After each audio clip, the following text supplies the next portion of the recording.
Shalom saudara yang terkasih dalam nama Tuhan kita Yesus Kristus. 1 Samuel 28 ayat 3 sampai dengan 25 menceritakan mengenai Raja Saul meminta petunjuk dari seorang penyihir di Endor untuk memanggil Samuel yang telah mati. Dalam ayat tersebut tertulis bahwa yang muncul adalah Samuel. Pertanyaannya, apakah itu arwah Samuel atau setan yang menyamar?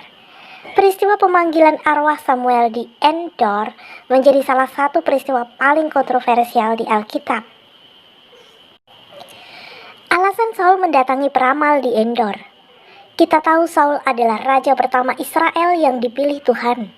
Namun seiring berjalannya waktu, Saul berubah menjadi raja yang serakah dan sombong. Hal ini membuat ia ditinggalkan Tuhan.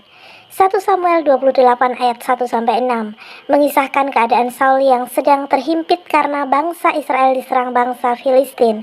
Saul berusaha meminta petunjuk dari Tuhan, namun Tuhan telah meninggalkannya. 1 Samuel 28 ayat 6. Dalam istilah Yunani, pemanggilan arwah orang mati disebut nekromansi. Pemanggilan arwah Samuel. Karena doanya tidak dijawab Tuhan, maka Saul memerintahkan pegawainya untuk mencarikan seorang peramal untuk memanggil arwah Samuel untuk meminta petunjuk. Dalam istilah Yunani, pemanggilan arwah orang mati disebut nekromansi, yang dalam Kamus Bahasa Indonesia berarti kemampuan meramalkan masa depan dengan mengadakan hubungan arwah orang yang telah meninggal. Nekromansi melibatkan seseorang sebagai medianya. Praktik nekromansi dilarang keras dalam Alkitab dan dianggap sebuah kekejian bagi Allah. Karena bangsa Israel harus meminta petunjuk hanya pada Tuhan, yaitu dalam Yesaya 8 ayat 18. Mereka yang melakukannya akan mendapatkan hukuman yang berat dengan dilenyapkan di tengah bangsa dan dirajam dengan batu. Praktek nekromansi sangat dilarang oleh Allah, sehingga tidak mungkin Allah bekerja dengan mengutus Samuel melalui pemanggilan arwah. Nah, yang jadi pertanyaan, apakah itu arwah orang mati? Dan kenapa kalau mimpi ketemu orang mati, itu selalu sama persis suaranya? Termasuk dalam Lukas 16 ayat 27-31, Alkitab mengajarkan bahwa tidak ada hubungan antara orang mati dan orang hidup. Dalam sebuah perumpamaan, Yesus mengajarkan bahwa roh orang yang sudah mati tidak dapat kembali ke dalam dunia orang hidup. Rahasianya. Sebelum saya bertobat, dipercaya bahwa dalam diri manusia itu ada saudara Tuhan kembar. Yesus memberkati. Makanya kalau bayi baru lahir, terutama di Asia, tali pusatnya disimpan di satu tempat. Kalau apalagi di Jawa, disimpan di satu tempat. Setelah itu dikasih minyak tanah sama api, minyak teplok. Pokoknya benda penerang. Setelah itu dikasih kembang setaman. Supaya apa? Kembarannya sang jabang bayi menyertai melindungi sang jabang bayi. Dengan tanda tali pu. Nah, kepercayaan itu sampai sekarang masih ada. Betul? Betul? Nah, yang jadi pertanyaan, apakah di dalam diri manusia ada saudara kembar? Sebelum saya bertobat, saya punya paham itu namanya sedulur papat limo panjer. Bahwa dalam diri manusia ada saudara kembar. Nah, akan saya kasih tahu rahasianya. Saya minta tolong, mana untuk contoh ya. Nah, sebentar dulu. Ini sini, review aja sini. Sebentar, enggak apa-apa. Saya harus cari contoh yang mirip.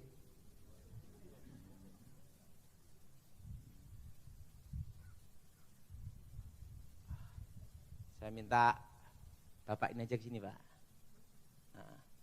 Ya, contoh. Untuk jadi setannya. Bayangin. Nah, ini jadi malaikatnya aja lah. Sini ya. Nah.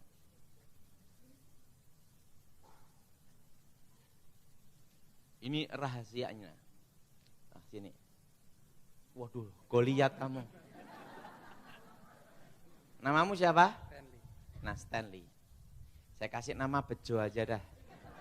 Ingat, ada nama yang sangat artinya bagus sekali. Tetapi kalau orang punya nama itu malu sekali. Itu apa? Bejo.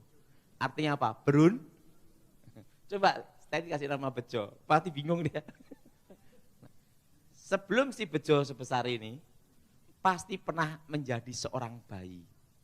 Sekarang bayi, enggak mungkin bayi lahir langsung haleluya, bubar. Waktu dia lahir, langsung di sini ada setan. Wah. Kenapa ada setan? Ingat, iblis seperti singa yang mengaum-ngaum mengelilingi kita. Jelas? Jelas? Di sini ada malaikat. Haleluya. Malaikat haleluya ini halilintar. Waktu usia 1 tahun,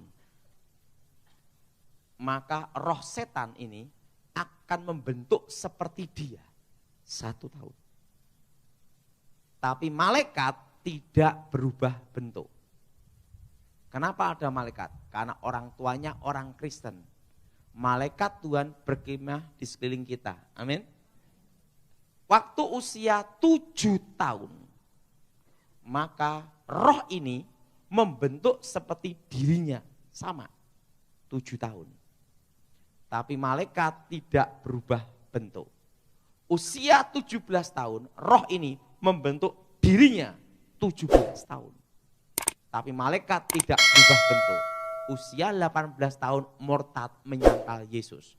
Dia bertapa belajar ilmu mistik batin. Sekarang gini.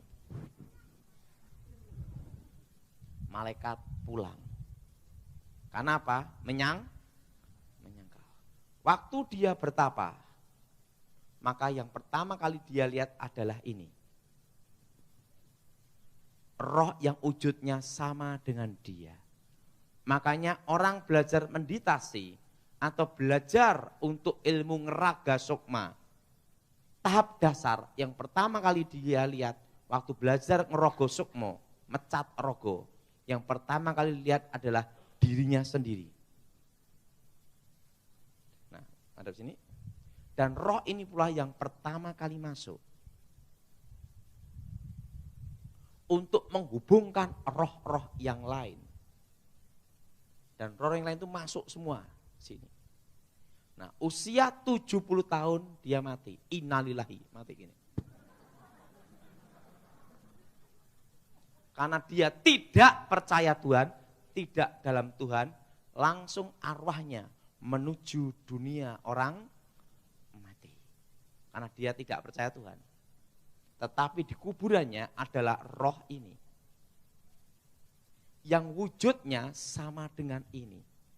Karena roh ini mendampingi sejak lahir. Dan roh ini pula yang mendatangi anak cucunya ini semua. Makanya suaranya bisa sama. Nah, dulu sebelum saya bertobat, pada waktu mempelajari ilmu pembangkit arwah. Misalnya ini mati. Sekarang gini. Ini matranya diucapkan, dipanggil, set. Ini masuk ke jasadnya. Set. Ini bisa dikendalikan dari jarak jauh. Jelas? Ini sering digunakan untuk apa? Santet. Jelas? Jelas? Yang roh wujudnya sama dengan ini. Mendatangi untuk teror. Nakut-nakutin. Jelas? Jelas? Nah, atau sebelum saya bertobat, baca mantra gedruk 3 kali. Itu 3 kali. Kalau keterusan 4 kali enggak bisa. Karena sandinya 3. Di alam roh ada passwordnya. Ingat, apa yang dilakukan setan itu menduplikat apa yang dilakukan Tuhan. Ingat, 3 hari Yesus bangkit. Dek, dek, dek, dek, muncul roh ini. Sini, di kuburan ini. Wujudnya sama dengan ini.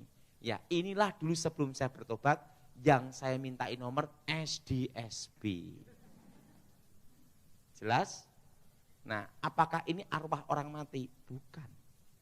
Tapi roh setan yang mendampingi dia sejak lahir. Makasih. Jelas? Makanya kalau orang mimpi ketemu orang yang mati, pasti semua sama. Kenapa semua sama?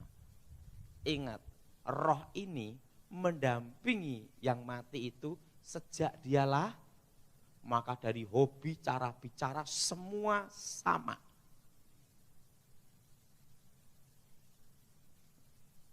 Nah, apa kutukan orang yang memanggil arwah orang mati? Ada. Namanya kutuk alam kubur. Nah, dulu sebelum saya bertobat namanya menggugat, mengganggu arwah. Nah, namanya kutuk alam apa? Suatu daerah atau suatu tempat yang banyak untuk memanggil arwah orang mati, maka akan terkena kutuk alam kubur. Maka daerah itu akan banyak terkena kutukan musibah bencana. Dan kutuk kemiskinan dan kutuk sakit penyakit.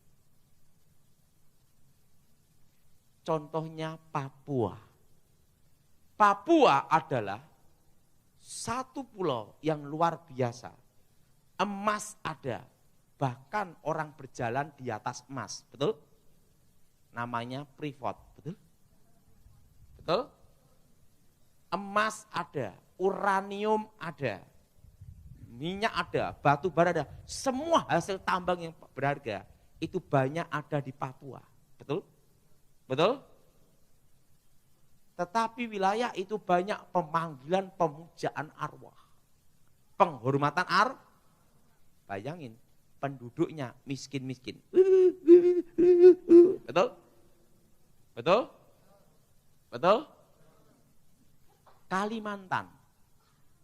Kalimantan sebenarnya adalah satu pulau yang kaya raya. Minyak, gas, batu bara, hasil hutan. Tapi ingat, banyak penduduknya sana miskin-miskin, betul? Dan banyak apa? Musibah, bencana. Tidak usah banyak-banyak. Indonesia harusnya adalah negara yang kaya raya di Asia. Bayangin, tongkat dilempar ke tanah jadi pohon. Karena apa? Tongkatnya dari kayu singkong. Maka jadi pohon, betul? Betul? Karena tongkatnya dari apa? Singkong. Nah, jatuh jadi pohon, betul? Nah, emas ada, hasil laut melimpah. Betul? Hasil apa? Hasil laut melimpah. Hasil laut melimpah, tanah subur. Betul? Hasil alam luar biasa, cengkeh, gula, kopi, semua ada. Betul? Hasil tambang, batu bara, minyak, emas, besi, semua ada. Boksit ada. Tapi Indonesia menjadi negara termiskin di dunia nomor berapa? Betul? Karena apa? Karena banyak pemimpin Indonesia, bayangin, mau ngelantik, mau nyalonkan jadi presiden aja, ke kuburan dulu, betul? Betul? Ke kuburan, betul? Banyak menteri, bupati, pergi kemana?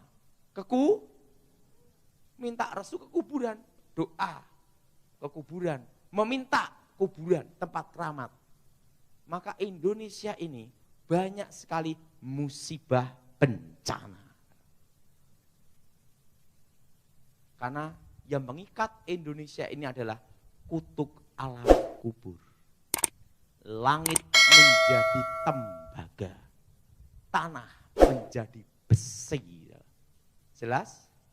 Jelas? Kayak Toraja. Banyak pemanggilan itu kutuk alam kubur. Musibah, bencana, kemiskinan, sakit penyakit. Namanya kutuk alam kubur. Berbeda dengan Daud, kehidupan Saul semakin menurun, baik pamornya, kekuatannya, dan keberaniannya makin jatuh. Semua orang yang menanyakan sesuatu kepada peramal dan juga melakukan pemanggilan roh sedang menghina Tuhan dengan memperilah ciptaan yang sebenarnya tidak mempunyai kuasa apa-apa akan waktu dan masa depan.